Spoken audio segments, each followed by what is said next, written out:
আমাদের বাড়িতে যাদের মানি প্ল্যান্ট আছে আমরা সবসময় চিন্তা করি কি ধরনের পরিচর্যা করলে আমাদের গাছ হবে বুশি, কি ধরনের খাবার দিলে আমাদের গাছের পাতাগুলো হবে বড় বড়, কি ধরনের মাটি তৈরি করলে আমাদের এই গাছের গ্রোথ সবচেয়ে বেশি বৃদ্ধি হবে, আমরা এটাকে জলে রাখবো না এটাকে মাটিতে প্রতিস্থাপন করব, কোথায় রাখলে আমার এই গাছটি হেলদি এবং সুন্দর থাকবে। তো এরকম নানান চিন্তা আমরা কিন্তু আমাদের মানি প্ল্যান্ট নিয়ে করে থাকি এবং এই মানি প্ল্যান্টের জন্য আমরা অনেক সময় ভিডিও দেখে থাকি। তো আজকে আমি এই ভিডিওতে আলোচনা করব কি ধরনের পরিচর্যা করলে, কি পরিবেশে এই গাছটিকে রাখলে, কি ধরনের খাবার দিলে এবং কোথায় জলে না মাটিতে রাখলে এই গাছের হেলথ ভালো থাকবে, বুশি হবে এবং এর পাতাগুলো বড় বড় হবে। তো সবকিছু এই ভিডিওটাতে থাকছে এবং সবশেষে আমরা যেটা জানবো যে এটা জলে না মাটিতে রাখবো, কোথায় রাখলে এই গাছ ভালো থাকে তার উত্তরও কিন্তু এই ভিডিওটার শেষে পেয়ে যাব। তো ভিডিওটা শুরু করার আগে আমি এই গাছের কিছু উপকারিতা সম্বন্ধে আলোচনা করছি। এটা কিন্তু একটা লাকি প্ল্যান্ট, ঘরে রাখলে ঘরের মধ্যে পজিটিভ এনার্জি আসে এবং নেগেটিভ এনার্জিগুলোকে দূর করে। এই গাছ কিন্তু সুখ, সমৃদ্ধ এবং সম্পদের প্রতীক। তাই এই গাছ বাড়িতে আমরা রাখি যাতে বাড়ির ধন সম্পদ এবং ঐশ্বর্য বৃদ্ধি পায়। এছাড়াও এই গাছের কিন্তু এয়ার পিউরিফাই করার ক্ষমতা আছে এবং নাসার মধ্যে এটা হচ্ছে one of the best air purifier plant. এই গাছ কিন্তু ঘরে অবস্থিত বিভিন্ন রকম বিষাক্ত টক্সিনকে শোষণ করে নেয়, যেমন ভোলাটাইল অর্গানিক, ফর্মালডিহাইড, টুলুইন, বেনজিন এবং ইথিলিনের মতো বিষাক্ত গ্যাস কিন্তু এই গাছ শোষণ করে নেয় এবং ঘরের এয়ার কোয়ালিটিকে ইমপ্রুভ করে। এছাড়াও এই গাছের যে বিউটিফুল লুক, যে বিউটিফুল লুকের জন্য এই গাছ যদি আমরা ঘরের মধ্যে রাখি তাহলে ঘরের সৌন্দর্য কিন্তু দ্বিগুণ হারে বৃদ্ধি পায়। তাই আমরা এই গাছ অবশ্যই বাড়িতে এইসব পারপাসের জন্য অবশ্যই রাখবো। তো ভিডিওটা ডিটেলসে যাওয়ার আগে আপনাদের কাছে অনুরোধ, আমার এই চ্যানেলটা যদি সাবস্ক্রাইব করা না থাকে তাহলে অবশ্যই চ্যানেলটা সাবস্ক্রাইব করবেন এবং ভিডিওটা যদি ভালো লাগে লাইকটা করতে বলবেন না। আর ইনফরমেটিভ মনে হলে অবশ্যই এই ভিডিওটা কিন্তু সবার সঙ্গে শেয়ার করে নেবেন। তো প্রথমেই আমরা আলোচনা করব যে এই গাছটিকে ভালো রাখতে গেলে আমাদের কি কি কন্ডিশন এই গাছটিকে দিতে হবে, এর পাতা কি কি করলে বড় হবে এবং এই গাছটিকে জলে রাখবো না মাটিতে রাখবো, সবকিছুই কিন্তু আমি এখানে আলোচনা করব। তো প্রথমেই যেটা আসছে এই গাছের কিন্তু লাইট। এই গাছের লাইট হচ্ছে ইম্পর্টেন্ট একটা ফ্যাক্টর এই গাছের বৃদ্ধির জন্য। এই গাছ কিন্তু ডিরেক্ট সানলাইট একদম পছন্দ করে না বা সহ্যও করতে পারে না। এই গাছের প্রপার বৃদ্ধির জন্য এই গাছের কিন্তু ব্রাইট ইনডিরেক্ট সানলাইট দরকার, যেটা সকালে বা বিকেলে যে সূর্যের যে আলো সেটা আপনারা এই গাছে দিলে কিন্তু এই গাছের বৃদ্ধি খুব ভালো হয় এবং আশানুরূপ রেজাল্ট আপনারা পেতে পারেন। এই গাছের জন্য কিন্তু বেস্ট টেম্পারেচার হচ্ছে 25 থেকে 30 ডিগ্রি সেলসিয়াস, অর্থাৎ এমন একটা জায়গায় রাখুন যেখানে না লো টেম্পারেচার না হাই টেম্পারেচার, তবেই কিন্তু এই গাছ আপনাকে বড় বড় পাতা দেবে। এবারে সেই গাছের জল কিরকম দেবেন। এই গাছ কিন্তু ময়েস্ট পরিবেশ এবং ময়েস্ট মাটি ভীষণ পছন্দ করে। ময়েস্ট মাটি থাকলে এই গাছের কিন্তু প্রপার গ্রোথ হয়। এর মাটি যদি ড্রাই হয়ে যায় বা আপনি যদি ড্রাই হওয়ার পর জল প্রয়োগ করেন তাহলে কিন্তু এই গাছের গ্রোথ ডিস্টার্ব হবে এবং প্রপারলি বৃদ্ধি পাবে না। তাই এই গাছের পরিবেশ এবং এর মাটি সবসময় ময়েস্ট রাখবেন। শুকিয়ে যাওয়ার আগে এই গাছে অবশ্যই জল দেবেন এবং মাঝে মাঝে 1 সপ্তাহ অন্তর এই গাছের পাতাগুলোকে কিন্তু স্প্রে করে দেবেন যাতে এই গাছে কোনো ময়লা না জমতে পারে।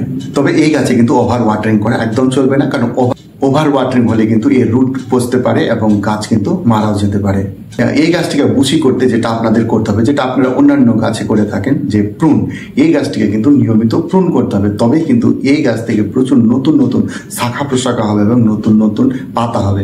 এবং এই গাছের যে মোড়া পাতাগুলো, যেটা আমরা বাস্তুর মধ্যে অশুভ মনে করি, সেই মোড়া পাতাগুলোকে কিন্তু টাইম টু টাইম গাছ থেকে রিমুভ করে দিতে হবে। তবে এই গাছে কিন্তু নতুন এবং সুন্দর পাতা এবং ডগা বেরোবে। এই গাছের মাটি হবে কিন্তু ঝুরঝুরা এবং পুষ্টিগুণ সম্পূর্ণ এবং এই জন্য এই মাটিতে আপনারা অবশ্যই বালি এবং কম্পোস্ট মিশিয়ে নেবেন।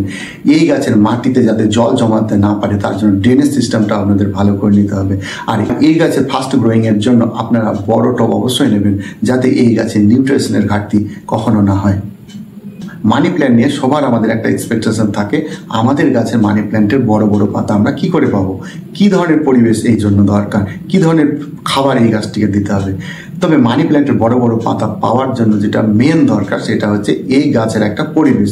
এই গাছটিকে ব্রাইট ইনডিরেক্ট সানলাইটে রাখতে হবে এবং ময়েস্ট একটা পরিবেশ দিতে হবে এবং এই গাছটিকে একটা ফিক্সড এরিয়ায় রেখে দিতে হবে, যেখান থেকে এই গাছটিকে কিন্তু এখানে ওখানে নড়ানো চলবে না।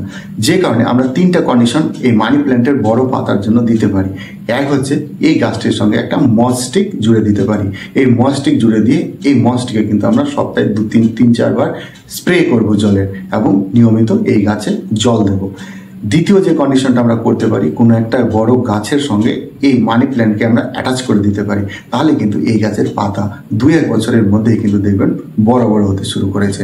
এবং 3 নম্বর যে কন্ডিশনটা আমরা এই গাছের জন্য করতে পারি সেটা হচ্ছে এই গাছটিকে কোনো দেওয়ালের সঙ্গে অ্যাটাচ করে দিতে পারি, এবং দেওয়ালে আমরা নিয়মিত ময়েস্ট পরিবেশ রাখলে কিন্তু দেখবেন এই গাছটি কিন্তু দেওয়ালের সঙ্গে জুড়ে গেছে এবং কয়েক বছরের মধ্যেই আপনারা দেখবেন এই গাছের কিন্তু পাতা বড় বড় হতে শুরু করেছে।